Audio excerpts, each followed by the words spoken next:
આ વાત સાથે તમને એક સંદેશો આપવો છે કે કોઈ પણ માણસ પ્રત્યેની કોઈ પણ ખોટી વાત કે સાચી વાત કોઈ ત્રીજો માણસ તમારા કાનમાં કરી જાય તો એ વાતમાં સીધો ભરોસો ન મૂકશો. કદાચ એ માણસ ભલે પેલા માણસનો અંગત હોય છતાં પણ ક્યારેય ભરોસો ન કરશો.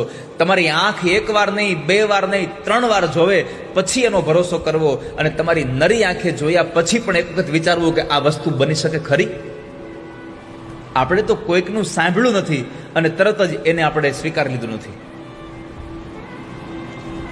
આ દુનિયામાં બહુ બધા લોકો એવા હોય છે કે અમુક માણસોની પ્રગતિ જોઈ ન શકે એટલે એ ત્રીજા માણસ પાસે ન કહેવાની વાતો કહેવા જાય એને.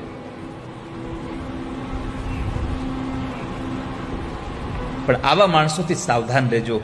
જો એવા માણસો ઉપર તમે ભરોસો કર્યો ને તો તમે એક સારા માણસની મિત્રતાને ગુમાવી બેસશો, સારા સ્વજનને ગુમાવી બેસશો.